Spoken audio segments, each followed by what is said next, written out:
Yes, mambo vipi? Mimi ni Philip kutoka BNP and leo tunaelekea Amboni. So hapo kama unavyoona naendelea kuiandaa chombo changu cha usafiri ambapo leo mimi nitakuwa natumia zaidi baisikeli. So tutatembea almost kama kilomita 4, 5, 6 hivi kutoka Tanga hapa sehemu ambapo mimi naishi mpaka Amboni Caves ama mapango ya Amboni. So baisikeli yangu inatakiwa full upepo na vitu kama hivyo, service ndogo ndogo unaweza kuziangalia ili kuhakikisha kwamba mambo yote yanakaa sawa sawa. Yes, kana mimi mpaka mwisho wa session. So as I told you guys ni kwamba leo tuna drive, of course ni kama kilomita 4 mpaka 5. Yes, kama kilomita 4 mpaka 5 mpaka kufikia huko Amboni. Mpaka kufikia huko Amboni Caves.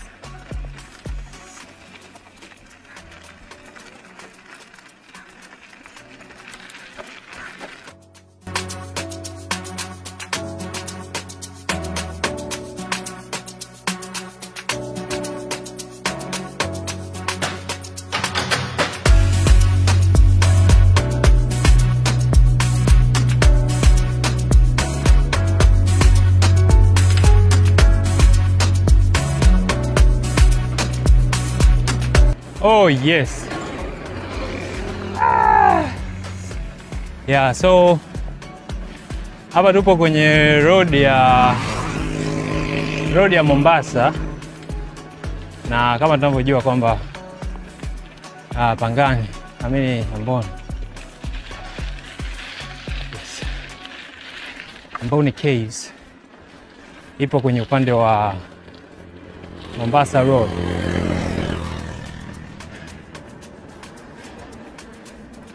Yes, ipo kwenye upande wa Mombasa Road. That's why tunaanza kukutana na malori makubwa kama haya. Yes.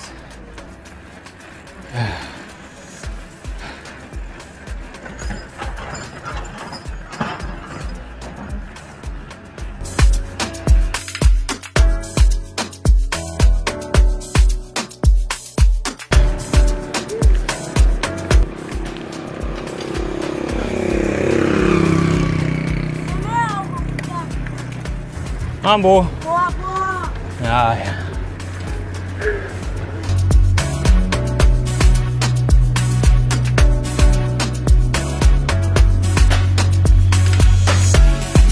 Yes, kiutani nikipita hicho kibao Amboni Caves, kuna kibao hapo kimeandika Amboni Caves. So I don't know. Let me see it. Imeandika Amboni Caves.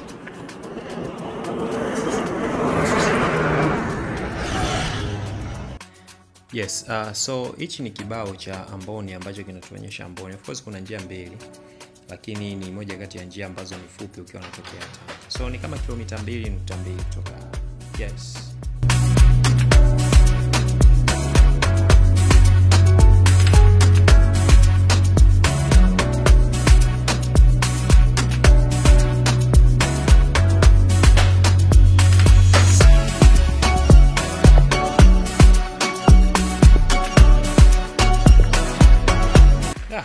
Yani mpaka kufikia hapo I'm so tired.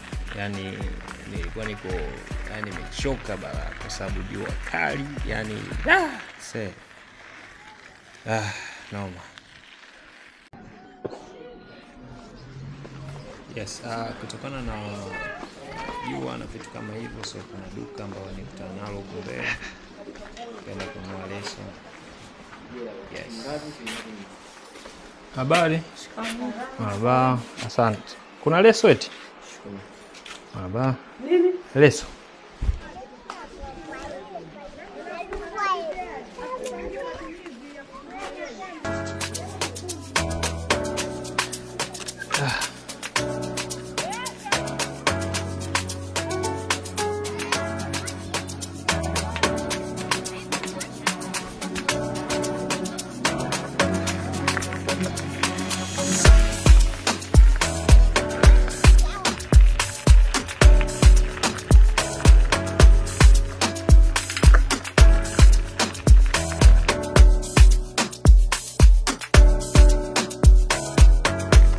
Mambo vipi?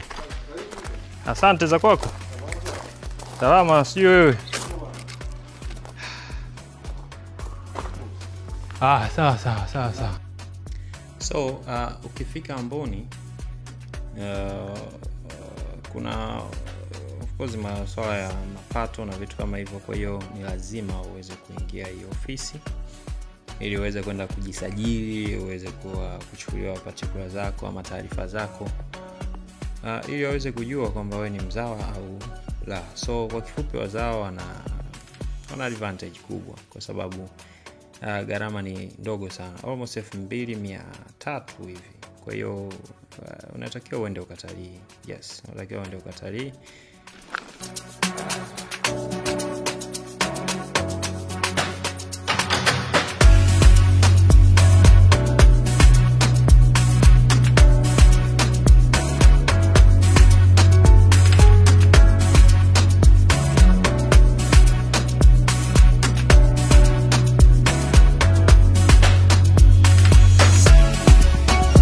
Kwa mwongozaji umesema ni wewe mwenyewe? Haya. Yes, so hapa ndio unaanza kuingia sasa kwenye mpango yako. So nipo na guide. Yes.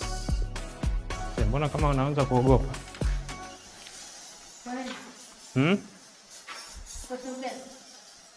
Naanza tu kuogopa humo ndani kuingia humo. Si ndio giza tupu ndio hivyo hivyo? Kuna taa? Okay. Hali pale. Okay. Hii hapa ni sehemu ya mzimu. Naona ni mzimu wa mbavu. Ya mzimu? Okay. Zamani local people walikuwa wanakuja hapa na kufanya matambiko. Ama mtu akiwa na shida yake binafsi, anakuja sehemu hii na anamuomba mzimu. Lakini mpaka sasa bado sehemu hii inatumika kwa ajili ya kufanyia matambiko na kwa ajili ya kuondoa shida mbalimbali. Kuna watu wanakujaga pia kwa hiyo. Ndio, wakija wanaingia hapo na omba hizo shida zao, kimaliza wanaacha sadaka. Wao wakija walipii pale au? Hawalipii. Wao ni local people. Local people. Yes. Tulikuwa na tour guide wangu ambaye alikuwa ananipatia madini mengi sana. Madini aliyokuwa ananipatia sio ya kawaida. Kwa kifupi nimejifunza mengi sana kupitia hii tour ambayo nimeifanya leo. Huko ndani ukiingia kuna a place ambao kuna watu of course walikuwa wanakuja kujificha huko. Watu walikuwa wanajificha huko, wana harakati tofauti walikuwa wanajificha, wanakuja. Of course mtu ukiingia huko kuna maisha tofauti kabisa. Yaani utofauti wake si wa kawaida, utofauti ni mkubwa sana. Lakini apart from that, haya mapango haya huko chini unaweza ukaingia then ukapita chini kwa chini ukaenda kutokea kuna sehemu inaitwa Kange. Ndiko stand of course, stand kubwa ya Tanga ilipo. Lakini apart from that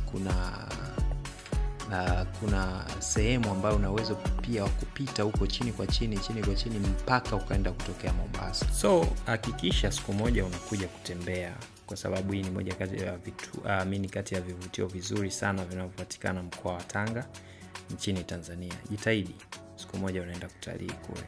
Yes. Yes. So this is BNP and kwa nipumzike kidogo.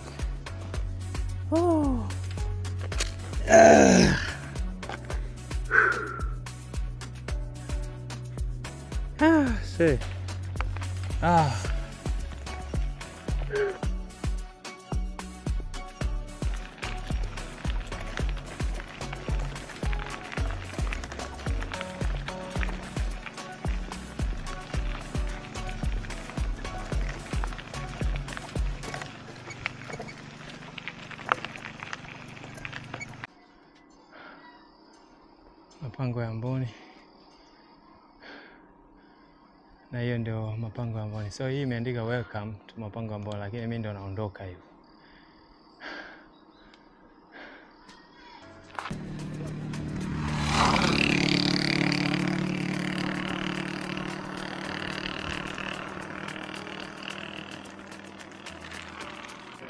Salama. Fresh kabisa. Sawa sawa.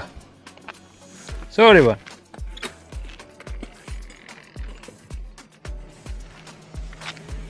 Uko fasta sana au? Uko fasta sana? Si fresh tu, nikasema ngoja nije nini. Misha vipi? Mama anaje? Fresh. Sorry bwana, unakaa wapi? Ninakaa Gombero. Igumbilo? Gombero. Ni mbali sana kutoka hapa? Kupande kidogo. Okay, sawa. Bwana mimi naitwa Filipo. Sisi tunafanya kazi na baadhi ya watu. Ila mara nyingi waga tunaongea na watu, of course. Kuna baadhi ya watu kidogo wanakuaga wana uwezo. Ukiachilia hivyo pia kuna marafiki zangu ambao wanakuaga wana uwezo hapa na pale. Kwa hiyo waga tunaongea nao watusaidie, aidha watupatie, sawa? Watupatie labda kitu chochote ambacho wao wanakitumia. Inawezekana labda mimi niko nyumbani kule, si ndio?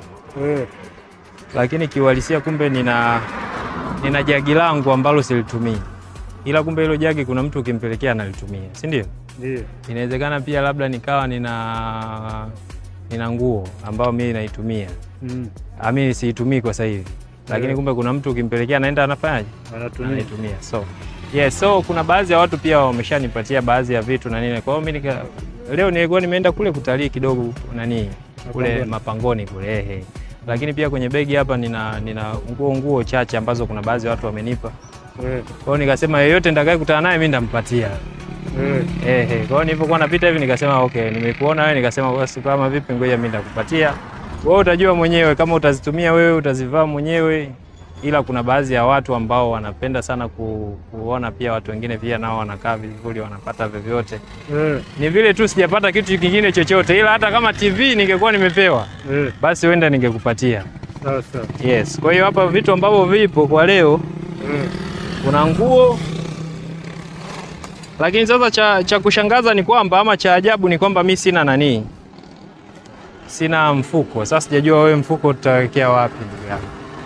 Mimi nataka nikupe tu, then wewe utanunua hata mfuko wote. Nitakupatia hata 500 hapa, utaenda kununulia mfuko mkubwa utawekea. Sawa tajiri? Hamna shida. Wewe bwana. Kwa waga tunakutana tu na watu wote, inawezekana labda inawezekana labda wewe mwenyewe ukaa huko nyumbani, kuna watu unajua kabisa bwana hata nguo huyu bwana mtu hana, au hichi kitu ambacho tumepewa sasa hivi hana. Ndio.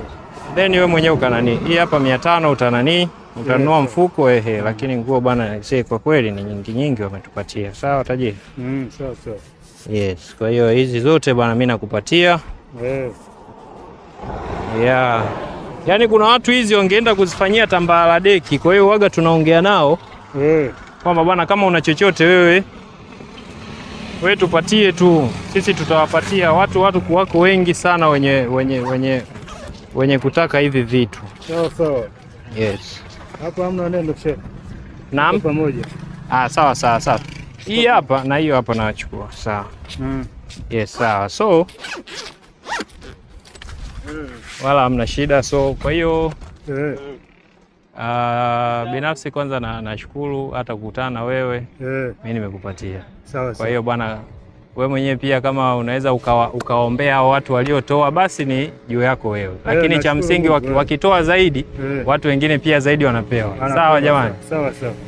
Sawa. Basi sawa, shukrani sana. Mimi sina mengi sana ndugu yangu. Ubarikiwe sana. Na wewe poa. Haya, sawa. Ubarikiwe sana hapa. Mungu akuweke na uzima. Haya, sawa. Mimi ngoja niende nyumbani ndio nikapumzike. Nishachoka. Hapa kupe na moyo huo. Asante sana mkuu. Ubarikiwe sana. Haya. Kwa hiyo utachukua hata kamfuko na nini unaondoka nayo tu. Asante sana.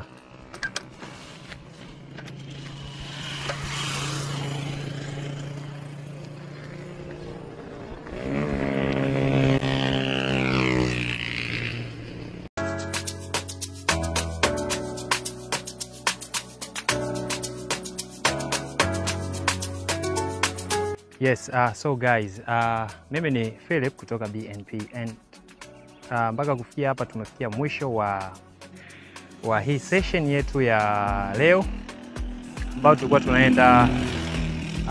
tunaenda Amboni Caves. ambao tulikuwa tunaenda Amboni Caves, lakini apart from that pia tumeweza kufanikiwa kukutana na mtu ambaye alikuwa na uhitaji wa mavazi kama hivyo. So tumempatia mavazi. So kitu kinachotakiwa ni kwamba wasiana na BNP ni just ni DM, ama unaweza kunitumia SMS kwa namba yangu ya simu ama ya WhatsApp kama una uhitaji wa kumpatia mtu kitu chochote. Unajua kutoa ni moyo lakini sio utajiri. Inawezekana ukawa una vitu vyako, una nguo, una kitu chochote ambacho ukitumia na unahisi ni uchafu, nipatie. Mimi nitakisafisha, nitakiweka katika level nzuri, then nitawapelekea watu ambao wana uhitaji. So this is Philip kutoka BNP and peace. See you next time. Peace.